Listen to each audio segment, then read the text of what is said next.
Oh, I want to get a transcript. Yeah.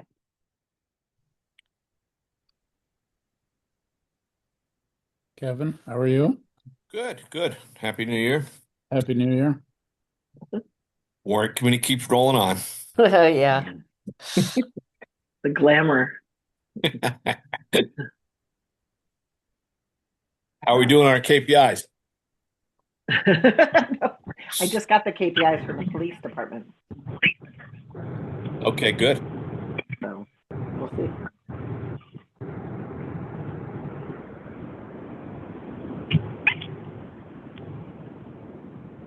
Out of curiosity, what is it? I pulled it up.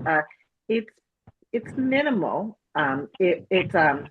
It's basically there. It's just a list right now of total calls to service, incident reports, accident reports, arrests, summons, and motor vehicle stops.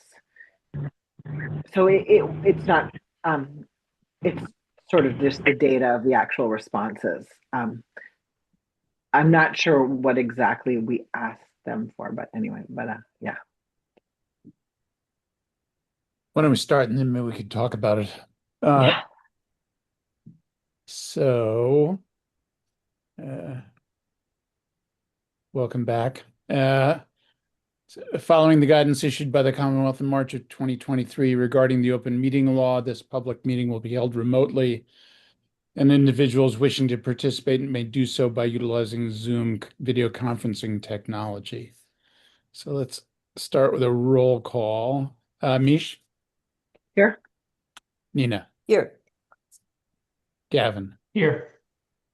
Kevin, Here. Dick, Here.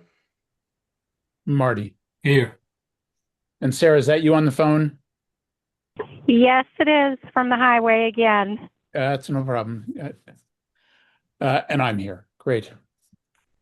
And Robin, welcome. I thought you'd have a negotiating session.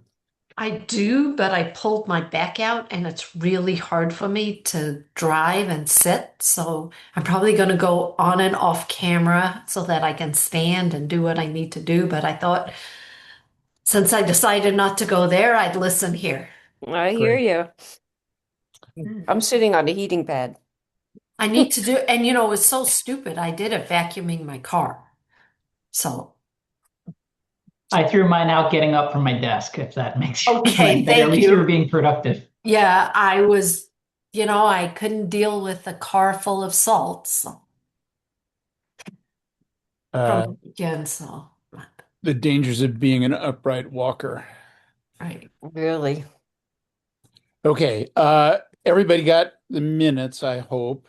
I didn't get any corrections, additions. Does anyone have any now that they want to raise before we vote? Okay, can I get a motion to accept the minutes? So moved. Great, thank you, Marty. And a second? Second. Great. Okay, Mish, Yes. Nina, Yes. Sarah, Aye. Kevin, Yes. Gavin, Yes. Dick. I will abstain because I didn't attend the meeting. Okay, right. And Marty. Yes. And I'm a yes. Great. Okay, I wanted to just mention a couple of things about the schedule now. So I believe Michael Blanchard is going to present the budget to us next week. The only question I have is that when he mentioned this during the Board of Selectmen meeting, he mentioned the 15th, which is Thursday. Right. And I was so I thought what he was going to do was present it to the Board of Selectmen and then to you the following meeting. But let me get clarification. And I assumed he had, discussed that with you. So let me figure out what he's going to do.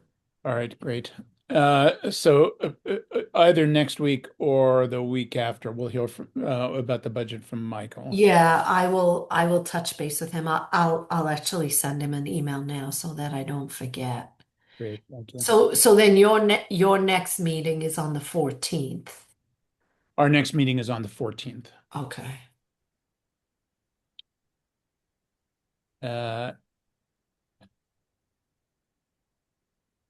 And then I just wanted to remind people that the current schedule for our reviews is Monday, February 9th. February 11th is the Wednesday that we would normally have the joint meeting with Sherburne Advisory and the Regional School Committee. Dawn mentioned something to me in an email a day or two ago that they may want to change that because they are likely to have a negotiating session that night.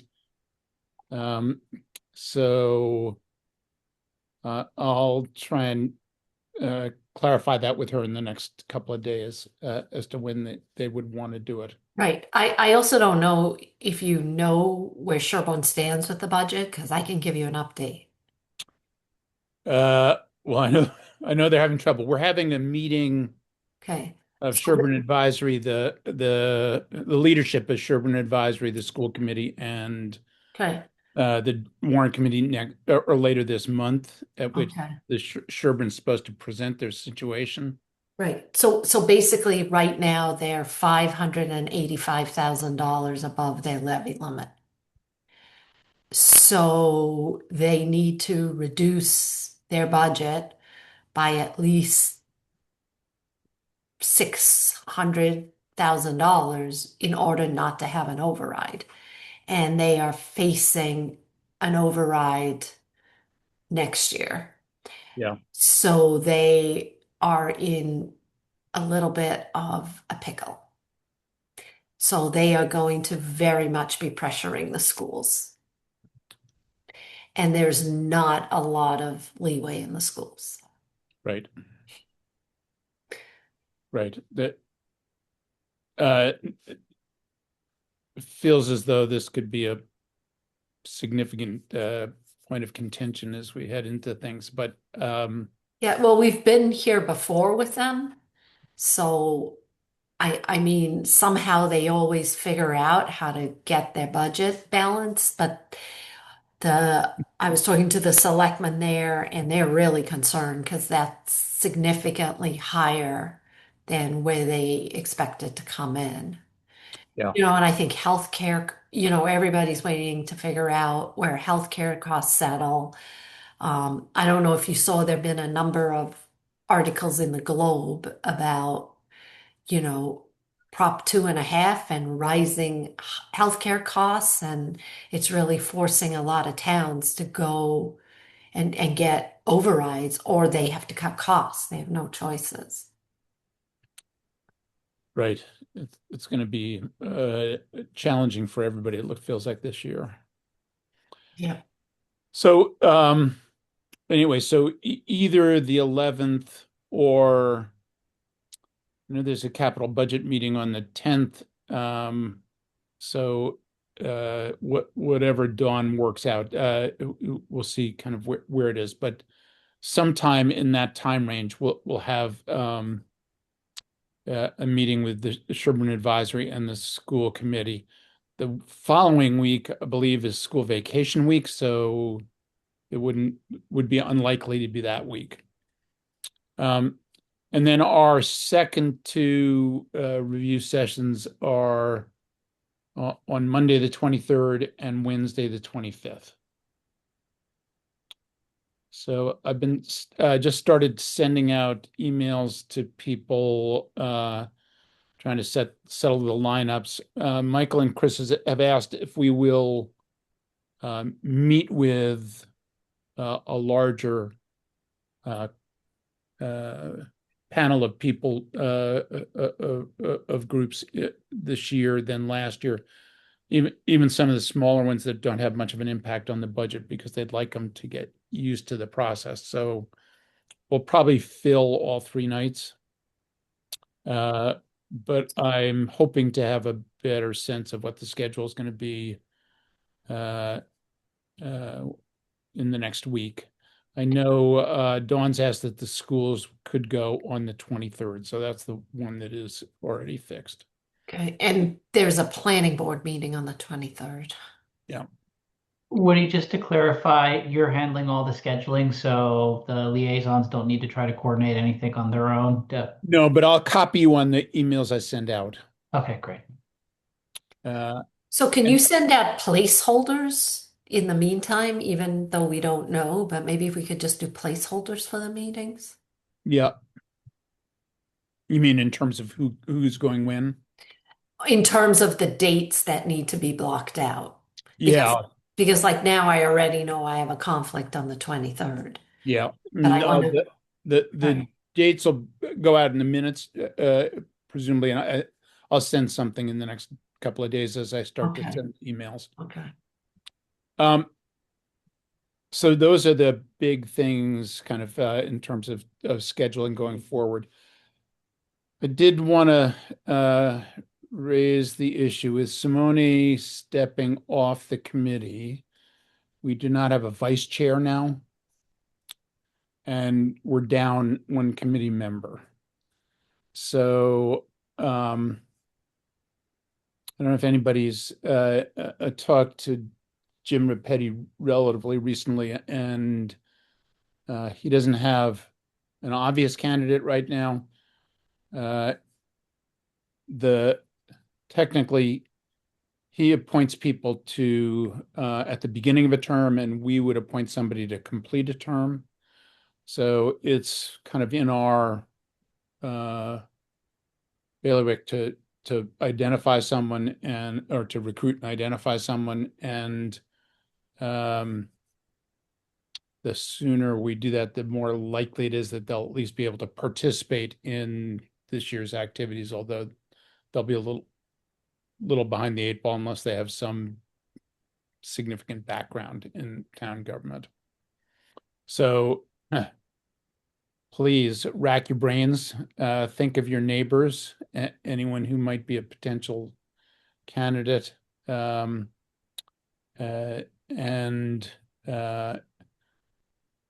if you come up with someone, I'm happy to forward it to Jim, or you can forward it directly to Jim for his consideration. He would like to interview whoever we might come up with. Any questions? More problematic one's going to be the vice chair. I wouldn't say we had a lot of people anxious to do this year. The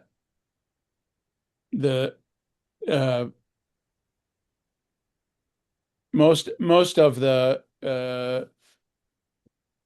kind of setup work has already been done, obviously, and vice chair is presumably going to help with some of the scheduling of the meetings and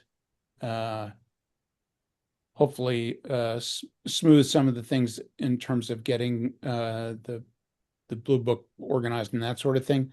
Much of that work this year will hopefully be taken on by Suzanne and Chris. So it feels as though we're in a much better situation this year than last year. Suzanne's already been working on a lot of the formatting of the Blue Book, which will make things substantially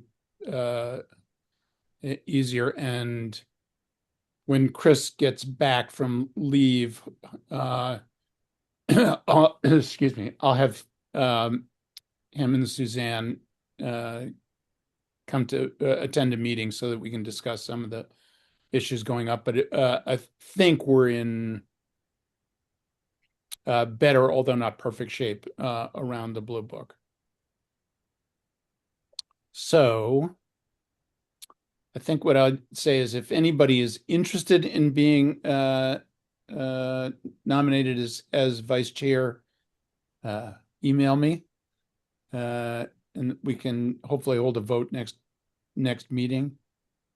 The town would prefer we have a vice chair case I suddenly abscond to Arizona for the rest of the winter.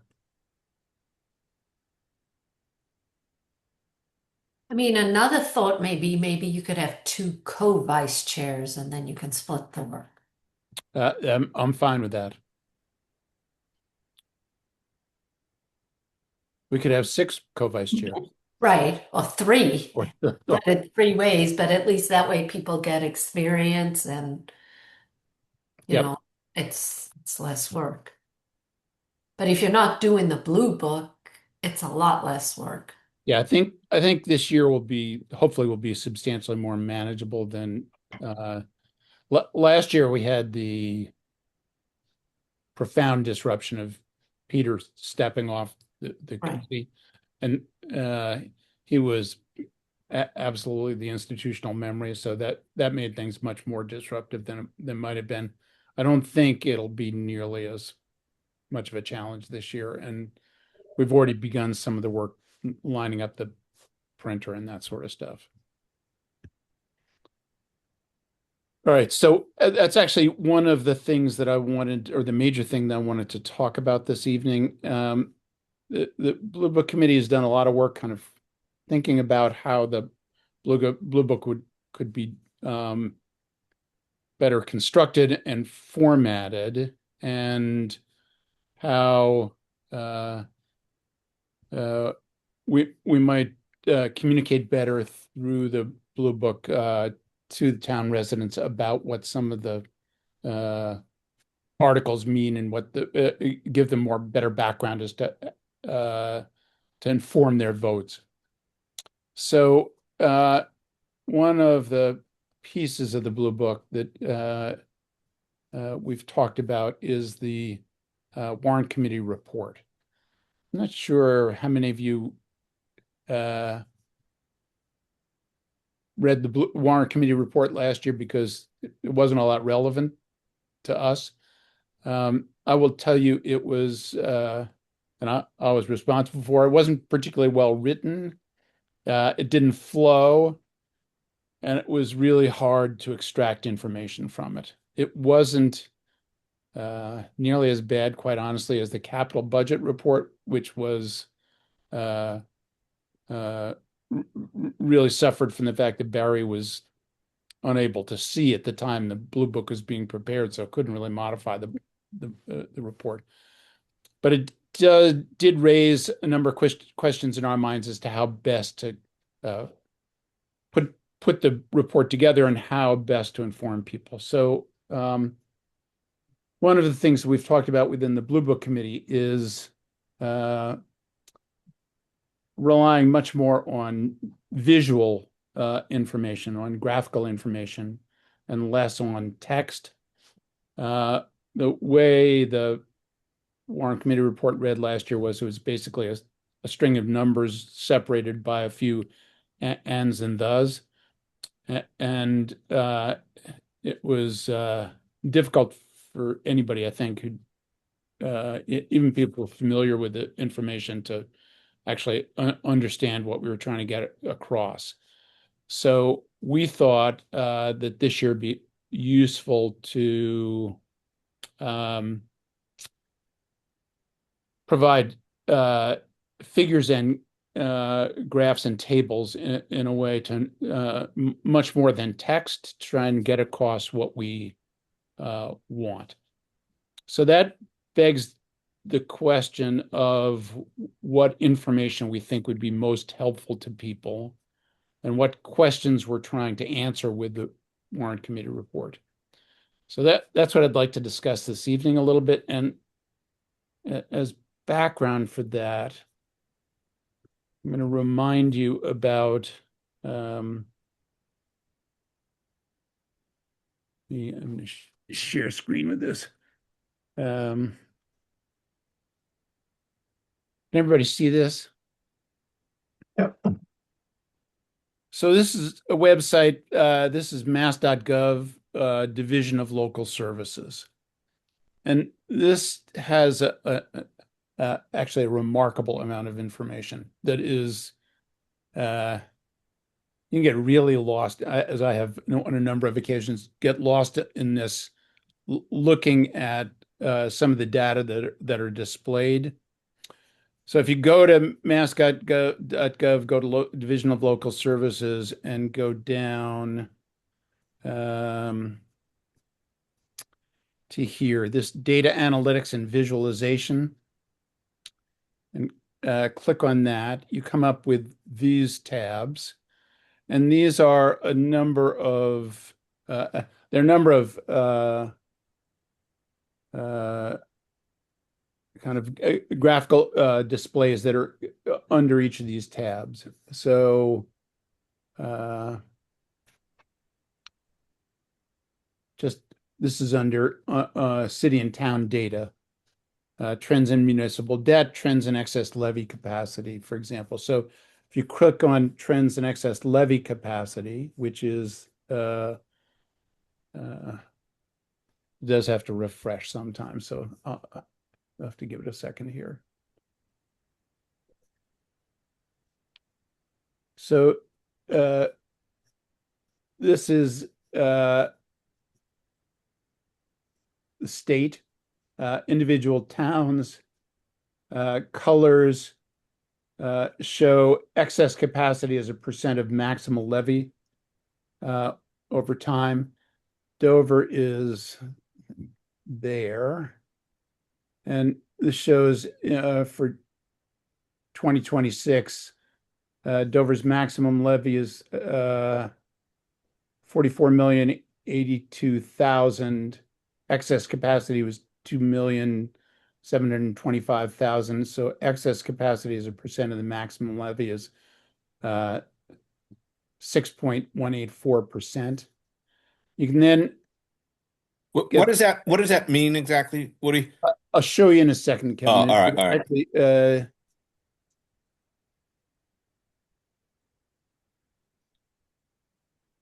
so this is going to refresh, hopefully, to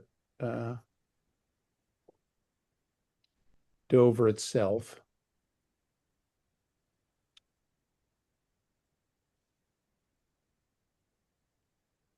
Okay. So this is levy data. And I tried to make this bigger earlier and I wasn't all that successful, but this is so I don't know how comfortable everybody feels with Prop 2.5 and what the terminology is. So just to remind everybody, two components to Prop 2.5. One is the levy ceiling, and that is that states that the tax levy can't exceed 2.5% of the total assessed value of the property in the town. So our levy ceiling, it has grown substantially in recent years. This grows as the assessments grow. So you can see as assessments have kind of taken off in the last several years, property values have taken off. The levy ceiling is now 92 million. We're not close to that, obviously, in terms of our what our actual tax levy is. But the other part of 2.5 is that the tax levy can only rise by 2.5% a year. And that is the levy limit. So our levy limit, and this is without exclusions, which I'll remind you about again in a second. So our levy limit has gone from 35 million to 42 million between 2021 and 2026. This is our actual tax levy, the total tax levy. So we're below our levy limit here in each of these. In fiscal year 26, our levy total tax levy was 41,356,000. Okay, the levy limit without exclusions was 42,041,324. But there are two ways to pay for things above your levy limit. One is with a tax override. Tax override has to be voted by the town and permanently increases the levy limit. And if you've been reading the Globe this year, you're aware that Melrose, Stoneham, a number of towns in the state are seeking Prop 2.5 overrides. And as Robin suggested, Sherburne's facing one, hopefully not this year, but if very likely next year. Dover's last override was probably 20 years ago, I think, Robin. You are correct. But the other way you can pay out more is with a debt exclusion. So for capital purposes, you can either do a capital exclusion or a debt exclusion, which increases your levy limit just for the life of the capital expense. So since Dover has had some capital expenses that have been bonded, are And excluded. excluded. Not all of them were excluded. Right. Our maximum levy is greater than the levy limit. So 44,082,000 again, as opposed to 41,356,000, which is our actual tax levy. And the difference between the actual levy and the maximum levy is the excess levy capacity.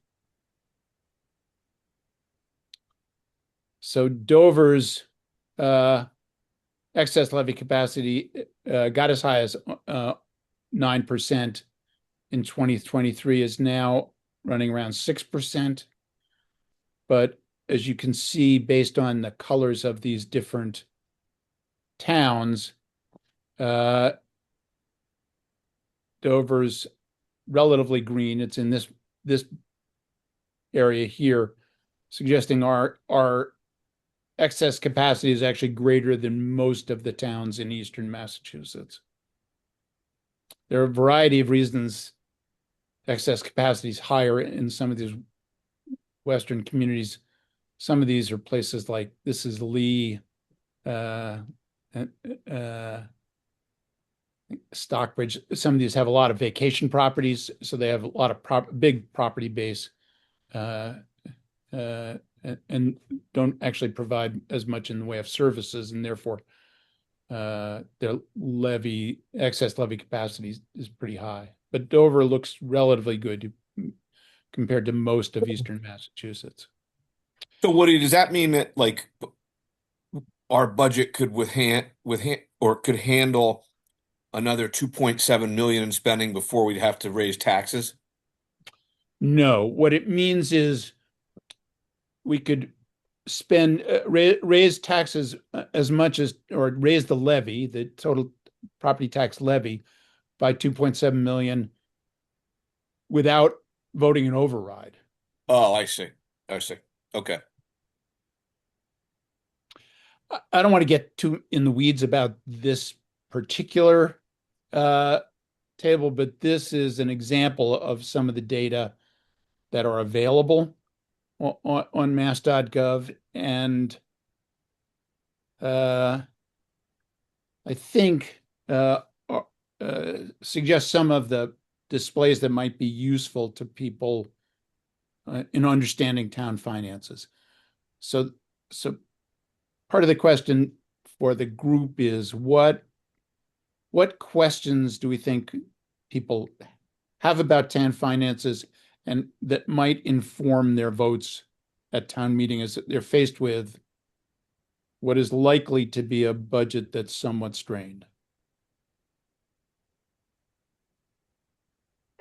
Well, for me, I think we need to put a very simple illustration in the front of the blue book that basically shows revenue, expenses, and then show your sources, because a lot of people, your Article 4 just shows you some of your expenses. It doesn't include capital.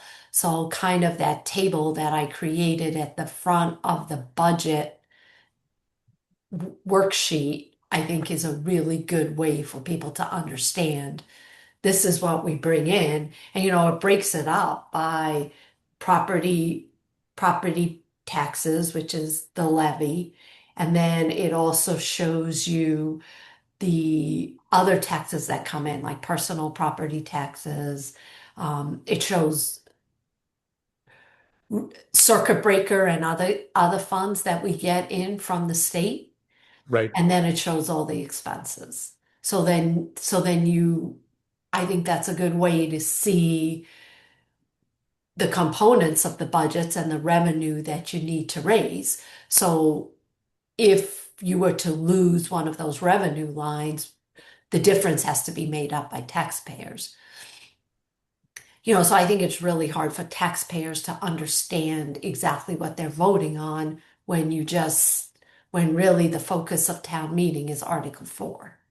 Because I've had people say to me, when we were voting for overrides, where's the override? Because they don't see that. Because, when you come to town meeting, you're presenting a balanced budget. Well, I do think that's a significant challenge. The budget that people see It has has to be has balanced. been worked on extensively to get to where it gets. Right. And I don't think people have any awareness of all the compromises that are being made in order to get the budget down to a point that it is acceptable to present to town meeting. Well, we did that last year, remember, in the presentation. Yep. I'll show myself. I sit down again. We basically said we started here and we ended here, and these were all the changes that occurred. Yep. What's also confusing is their discretionary items within the budget. So we as a community have made a decision that we want to fund OPEB to get it to the 60% level. There's $700,000 in our budget annually, between 7 and 9, that go to fund OPEB. So, there's a whole bunch of discretionary items, which when Chris and I talked about presenting the budget, we felt that it was important to remind people what those are, because unfortunately, those may be some of the levers that we need to touch to balance our budget without putting a significant amount of stress on taxpayers. Yep. Other thoughts, comments? I think it's confusing when things are marked as expenses, but they're paid by a grant or hope to be paid by a grant. So is there a way that would help if they were next to each other? Would the revenue side show the grant income, or is it the grant goes into free cash when costs are offset? The grants currently show in other revenue on the pie chart for revenue, and we've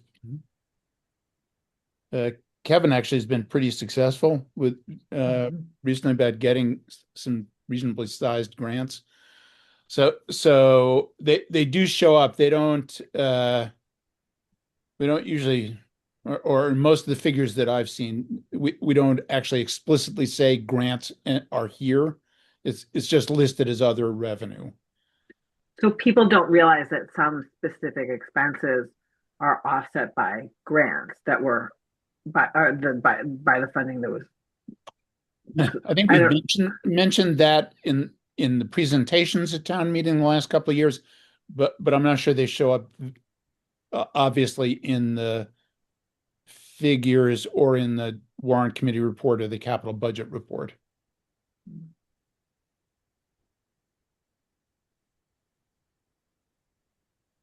Yes, one of the challenges is that sometimes the grants don't come through until pretty late too. That happened last year. So Right. Not always easy to kind of flag them. Right. Right. So Mish, sometimes like if we're relatively confident that the grant's coming in, then we net the amount again Okay. that we're asking for, and we've done that numerous times on capital. So, like a lot of ways the capital requests get reduced is because we'll get notifications that the grants come in, and we'll we'll reduce the what we're asking the town for. I think we also, like 2 years ago, Woody, we talked on the capital schedule of making sure that that was transparent because we Yeah. felt that it was important for the town to see how employees, how much it saves us when employees go out there and are proactive about getting grants. But there are a lot of nuances to the financials that are just kind of weird and hard to show. Um, like for instance, Park and Rec, they have fees in, but those fees don't necessarily reduce all of their programs, but they use them for some of the other programs, because of the reserve fund, so it gets complicated. So, I don't know what it like for me. Just if you say this is our revenue and these are the sources and these are our expenses, um, and then explain that some of the revenue that's coming in is fees, that are offsetting some of the costs. But it would be nice to be able, if the system could generate departmental P&Ls. And when the new accountant comes, she seems really savvy, so she may be able to do stuff like that for us. I I think you're asking a very complicated question, and the more I've dug into town, I thought it would be very Right. simple answers, and the reality is there's actually a lot more complicated answers. So I also don't know the point, the purpose and the magnitude of the message we're trying to do in the report. Is it a really detailed view, or is it your traditional sort of citizenry view? Is, hey, prior to getting involved, I basically had two questions most of the time. Is it basically a balanced budget in some way, shape, or form? So is our checkbook roughly balanced, or are we having to draw on reserves somehow in short term? So call it a short term perspective. And then a long term perspective, are we somehow robbing Peter to pay Paul by not funding capital needs or not funding long term needs or unfunded liabilities just to meet the payroll on the day? So I think there's sort of a short term perspective. If we can somehow provide a view to the town of, guys, look, is this a responsible budget in the short term? Is it a responsible budget in the long term? I think there's a third bucket, which is separate from that. Are you guys actually getting good value for money, or why should you be happy with what the budget is or what the town is doing in some way, shape, or form? So whether that's a relative comparison to other towns around us, whether it's a just absolute performance. I mean, what is Dover a good place to live? Or are schools doing well? The only problem is if you try to address all three of them, I think you're going to get a really long section, in which case I'm not sure how many people are going to read it. I mean, And I look at what we complicated. had right now, and it was 2 pages of text and numbers, as you said, Woody, and even I had to reread it like 3 times in order to try to figure out what it was actually saying. Yeah, I agree. So I think it's a complicated question. I like the idea of visuals. I honestly hadn't gone to that town website, sorry, that Mass government website, and I started to go through it, and there's so many different options. I'd actually like to spend some time just digging through it in order to figure out, is there a handful or a small number of things that might fit in that categories of those three buckets that we might be able to represent, and no more than, call it, 2 or 3 pages, because my guess is if we go over 3 pages, we start getting to the point where it's too lengthy that most people aren't going to pay attention to it. Right. And I think the goal is to be able to get somebody to either feel comfort or to have concerns, in which case they can come and raise questions, ask questions, and really have the tough conversations that we might need to have to figure out what needs to happen in order to get us to a better place if we're not in a good place. So I mean, off the cuff, I can have some suggestions, but the reality is I think this is one where there's so many options, whether it's is excess levy a good way in order to look at the long term? I don't know if it is a good, is it free cash flow balance? Is it Are you funding the what's happening on your unfunded liabilities or the total debt balance? I think there's so many metrics we could put in. I think we probably behoove ourselves to really narrow it down to 3 or 4 tops. Because I think it's better to start off smaller versus trying to have too many and just have a profusion. Or the alternative might be, I know I've mentioned it before, the green light, yellow light, red light. Maybe rather than trying to have detailed charts, it's more of a, hey, this is you entrust us as the warrant committee to make some judgments. Our judgment is we either have a problem, in which case we got a red light in some measure and have a handful of categories for which we are going to say it, or it's a green light or a yellow light and have some prose text beyond the color of the light to try to explain it, or a chart or two. Because I think there's a lot of complexity that even one metrics or one chart might not necessarily tell the whole picture, or might add to more confusion. And I think right now we're in a yellow light environment. It's caution because, we need to be really careful given the capital expenditures that we have. And, we've put measures in place that will prevent us from getting in the same position again, but those measures aren't fully effective right now. We did start 5 years ago with the reserve funds. So I will just to give you a little bit of history. Until 5 years ago, Dover maximized the levy limit every year. So we maximized, we increased taxes to the maximum levy capacity. We made a decision when we started seeing that our free cash was growing. We had to look at everything that was contributing to the free cash. And so the way for us to control the growth in the free cash was to say, all right, we're not going to maximize the levy limit anymore. So we're going to pick a target, come in below that, because it's a way to keep us a little more fiscally responsible. Yeah, I gotta say, just to like, I don't know. I've been on this now for a year and a half. If somebody asked me how does town finances work, I'm not sure if I could still give them an answer, which is kind of crazy, right? So, so I can't even. I mean, prior to even being involved with this, it's that much more difficult. But for me, I guess it's just like, are my taxes like where are we spending our money, and are my taxes going up, and if so, why?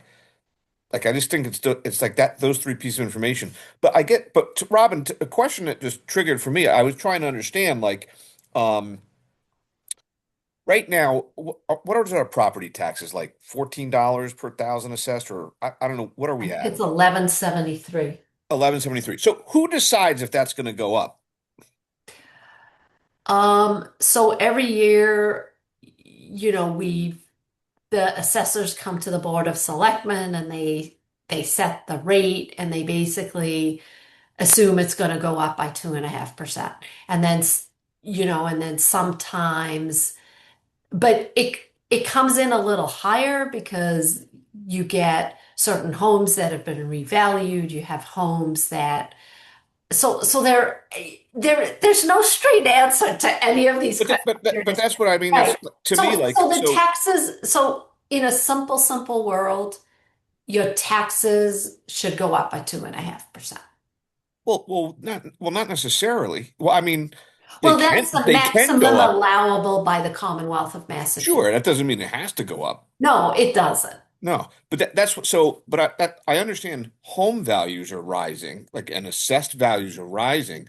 But to me, what would determine whether you want to make it, 12 and a quarter next year or $13 next year? Is it just simply doing the math and saying, oh, this is the max, like you said, this is the max we Right, could tax for the right, levy? right. And this is what we think the rate's gonna be, and we don't have any commercial property, so just given where we are today, this is what we believe the rate's going to be. And then that's an input into the budget, right? So we know, so there, But The isn't it whole, based, it shouldn't it be based on what the budget request is? Well, Like, but but fundamentally, you're doing remember it that, simultaneously. So you're looking at the revenue side of the equation, and then yeah, you're also looking at the expense side of the equation. yeah, And what we're going to do, what we're doing right now, is pulling them both together and saying, can we afford everything we want this year? And so we never come in under. So we come in over and then we go back through the budget and we say, all right, do we really need this? No, we don't. right. And we're constantly refining. Were our revenue estimates right? Then we go back to the assessors. So, one of the things that bugs me to no end is the assessors refuse to increase the new growth estimate, which is ridiculous. So they always say, oh, new growth is at 200,000 or whatever. What do you mean? Growth of what? So you get property increases on your base properties. Then you get people that did additions, so that's new growth. You Oh, get new homes that are built in oh, town. I see. So that, so they're components to coming to pulling up the revenue piece as well.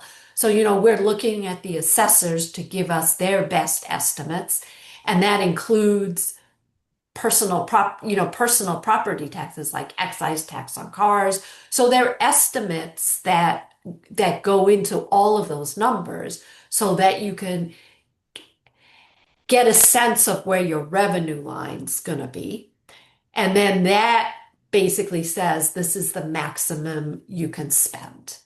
Right. And then we look, independent of where the revenue's coming in, we look at the expenses and we match the two, and we need expenses to equal revenue. And so then we start looking at, are there grants we can get that is going to lower this? Can we afford to do all these capital projects? So these are the Yeah. kinds of things that we start looking at. Do we need to push things out? And as the estimates are refined, we get a better idea of what that bogey is. So, like 2 years ago, the first pass at the budget was somewhere around 15% over.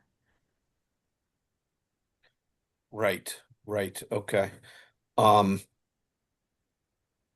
and are the departments trained or something? Like, are they doing is everybody saying like, oh, well, I know I can ask for this much more because we're going to get this much more No, growth? I mean, what you have to understand is our biggest costs are fixed costs, which is employees. And for instance, this year, our health insurance premiums right now are going up $400,000. That is a big chunk of the increase. Yeah. Yeah. Yeah. Yeah. And then we have contractual arrangements. So, the police union, their wages are going up. So there is very little discretion other than to cut things. Right. Right. Yeah. So to me, I guess then just understand, like to me, going like just a pie chart of the budget and then year over year what increased, right? And this is why we're the warrant committee is approving, these asks.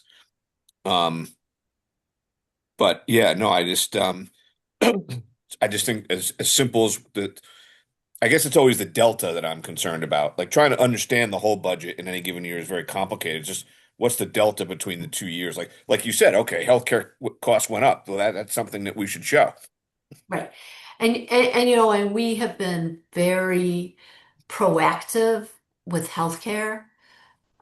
5 or so years ago, we offered high deductible plans to our employees. We put healthcare, um, we put healthcare savings account in place. So we don't have most of our employees went to the high deductible plans because it saved them money. And with the healthcare savings plan in place, the risk to them was minimal. We made big contributions in year 1 and 2 to ensure that they were covered if something happened to their Oh yeah, no, family. this is a macro So environment. we've done a lot, like a lot of towns haven't done any of that. Yeah, Oh, they'll still offer 12 plans. There's no deductibles. And we spent a lot of time educating our workforce and doing those things.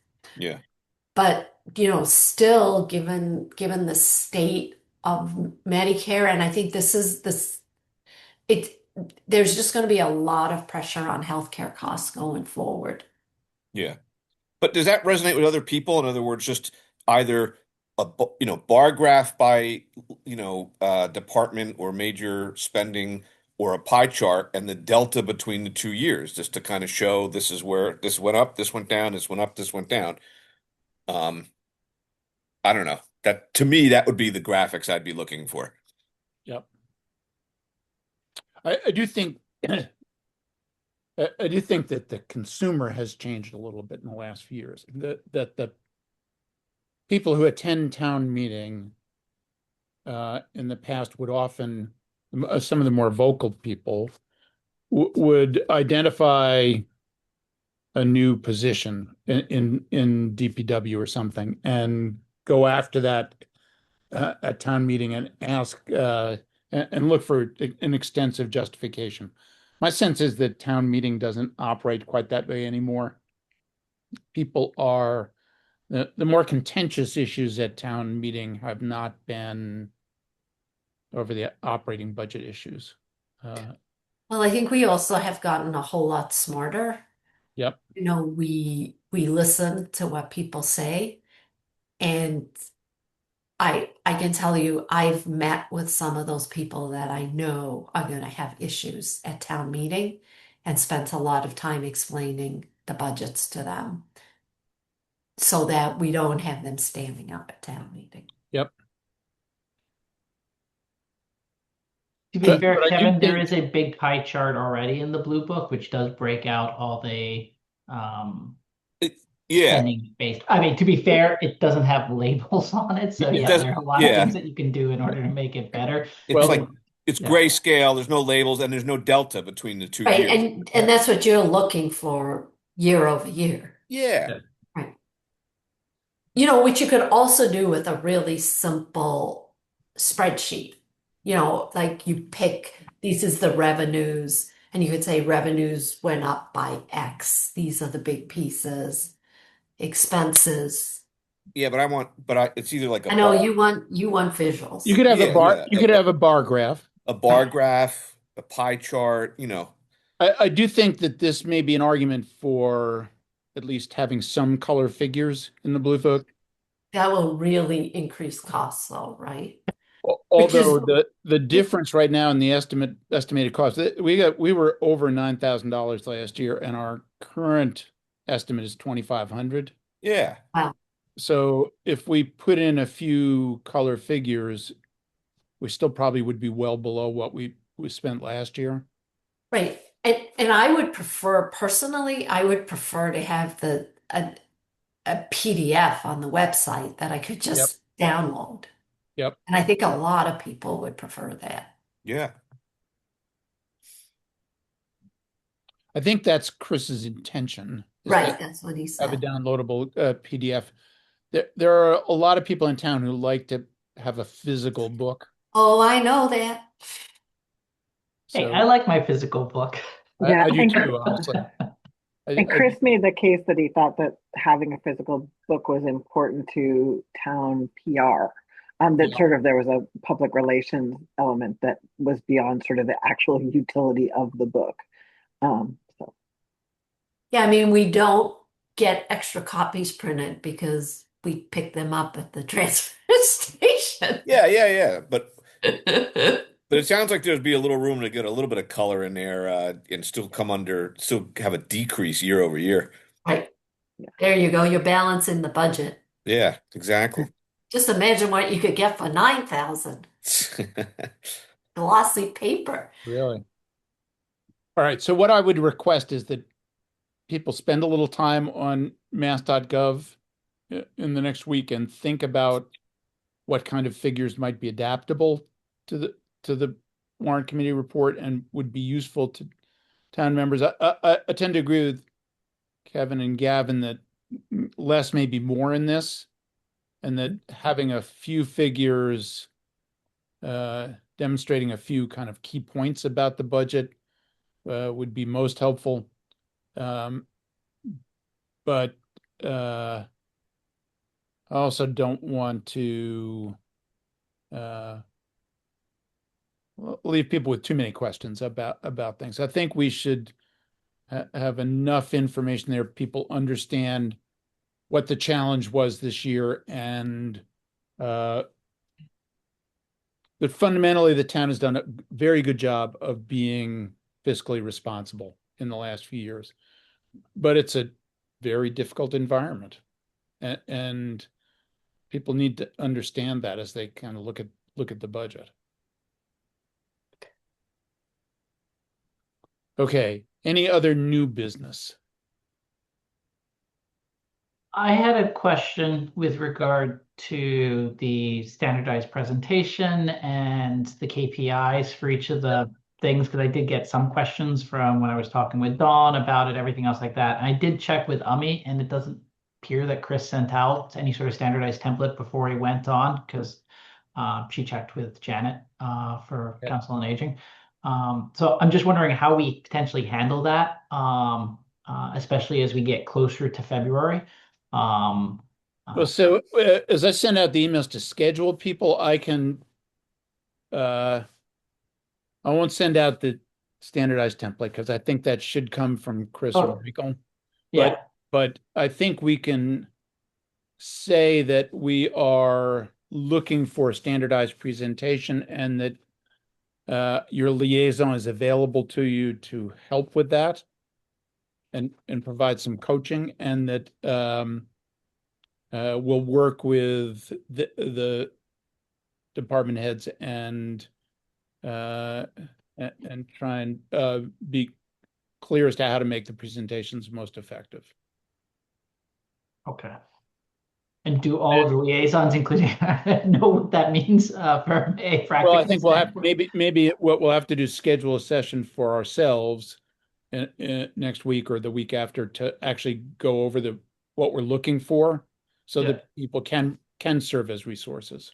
Okay, I think that's a good idea. Because we should be able to get Chris to send out the templated slides, I think, once he gets back.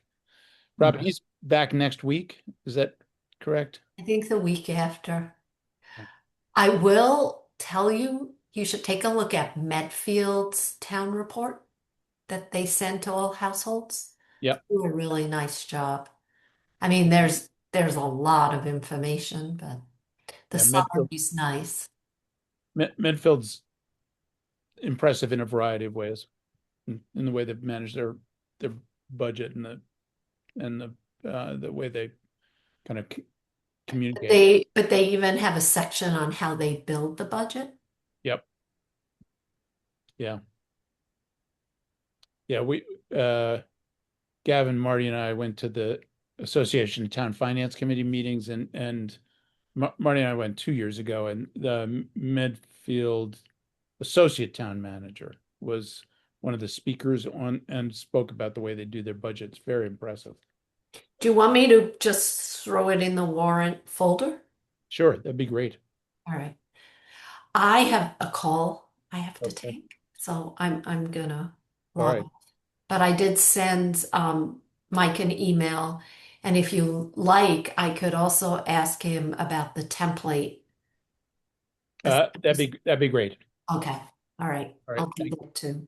So if I ask him of the status of the KPI template, he'll know what I'm talking about. Well, the presentation template that we've given, Michael may not have seen it, but we gave Chris, and we're happy to supply it to Michael too. Okay.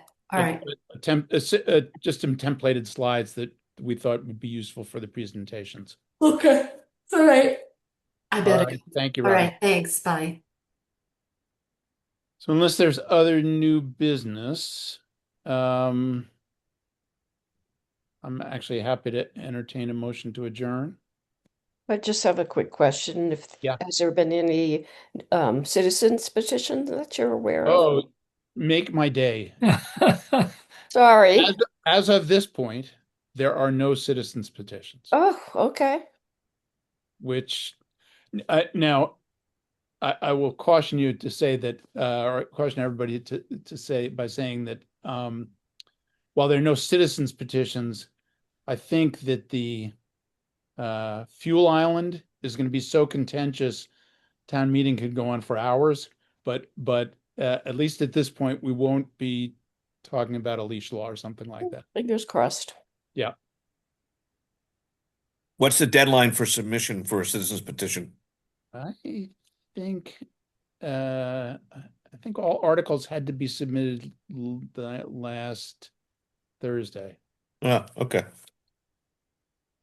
Woody, is there any information or update from the Capital Budget Committee in terms of where do things stand with that fuel island request of 1.7 million? So far, all that's happened is that the Board of Selectmen have voted to accept the DPW recommendation of placement, but have not voted to go ahead with the actual replacement. So they've accepted the site, but haven't accepted the replacement. Kevin is in the process. I think Kevin is the first presenter to the capital budget next week and is going to talk about this. I think there is still pretty strong support for the fuel island among the members of the Board of Selectmen. But I think everybody understands that this is not going to be a easy kind of get. What's the big reason they're asking for a new one? Because the warranty on the tank is expired, and they believe that the insurance company is going to, in the next 2 or 3 years, refuse to continue Renew. insurance because it's beyond warranty. Sounds pretty legit. But it's the moving of it to the back of the building that's controversial, right? At least from the meetings I've attended. I would say the very idea of a fuel island at the DPW is controversial. It's not clear to me. The distance from the new site to a house in that neighborhood is the same wherever it's placed. And so it's not, I think there's a lot of angst in the local community about the noise and a variety of other things. I personally think that having the town accelerate electrification of its vehicular fleet would solve this problem, would eliminate the noise issue, would eliminate concerns about leakage, that sort of thing. I don't think you can electrify in a time frame that would avoid having to replace the island. But for the community's concerns, accelerating electrification as much as possible would eventually answer all their objections. Yeah, I guess the other way, the same thing you just said, Woody, is the useful life, as I understand, of the fuel island is like 25 years. And I think many people are saying the electrification would be 10 to 12 years off. So what do you do for that final 10 or 12 years in the useful life where you have this big fuel island sitting there and you're not really using it that much? Yeah, what I think Kevin would say is that they're going to have to purchase conventional fuel vehicles that have a useful life that's going to go back past that 12 or 15 years. So the use of the fuel island will extend past 12 or 15 years.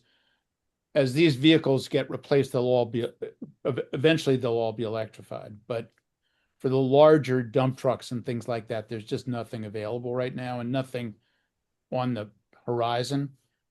Who knows how fast it'll take? What Kevin argues is that they need to be replaced before electrified vehicles are going to be available to replace them. But I do think that's one thing that capital budget and the town really needs to press them on. Yeah. Yeah, I think the other alternative of trying to, as I understand it, Mobil Oil Company actually owns that station in Yep. the center of town. And, you know, the resistance to try and cut a deal with Mobil Oil to fill up the trucks or put up diesel. I was told they may not have diesel there. They put up a diesel pump and have it accessible 24 hours with some kind of key entry and recording system on that pump, might preclude the need to build a fuel island, but I guess it raises an issue of convenience and Yep. point of failure or something like that. But it sure seems like a significant lowering of the cost to do it. And if Yep. you can get used to the idea of it's a 10 to 12 year time frame before that usage starts to come down significantly, Yeah. be a better alternative. Well, no doubt that this will be a contentious debate. I will tell you that I met with Mark Galoni today about Parks and Rec's capital request, and their number one priority are the pickleball courts. Yeah, but okay. But was that, I don't, again, when we met with them, it was like $60,000 or something like that, not $1 million. I think what he's so that what they're combining with the pickleball courts is reconstruction of the parking lot, which has horrible drainage problems, and I think it's probably going to be about $200,000, $250,000. It's a lot less. They've agreed to defer their other capital requests to future years. So I think they actually are going to be very helpful in terms of balancing things. Cool. Good. It seems All like right. we should have a little refresher meeting, Yeah, Kevin, really. because I don't remember there being $1 million budget request I know. in our That's just- conversation. I also don't know if this is, hey, that's capital budget and we're not capital budget. So they're two completely separate things, which might be why it wasn't necessarily flagged so much. Yeah. Actually, that's a question for you, Woody. Is this something that, hey, because it is capital budget, that's somebody else's bailiwick, don't get involved with that? Or is that something that we should have, as liaisons with Park and Rec, actually have touched a lot more? No, I'm actually quite uncomfortable with this because I think, eventually capital becomes our responsibility as well. The way it works is it funnels through capital budget and doesn't come back to us until kind of final voting. Okay. Because we vote on the capital budget prior to town meeting. With the warrant committee votes on the capital budget. So we do have a significant investment in it. And it feels like we should be paying attention to it because it has an obvious impact on the total budget, and capital costs will affect what's available for the operating budget. Yeah. So I find this separation a little bit uncomfortable. Yeah. I've talked to Chris a little bit about it, and I don't think it's possible to change the process right now, but I believe that there ought to be a way to. I think the two committees and the considerations are too separate right now to really make sense in terms of how this all works. Okay. But I don't expect it'll change this year. I wonder if the Division of Local Services that you shared, Woody, would have some data around the state in terms of how people are organized for that and how those two functions get reviewed. I don't know, they might. It's worth looking. I'm ready to move on. Motion to adjourn So moved. and a second. A second. Great. Nina, Yes. Mish, Yes. Gavin, Yes. Dick, Yes. Marty, Yes. Kevin, Yes. Sarah. Aye.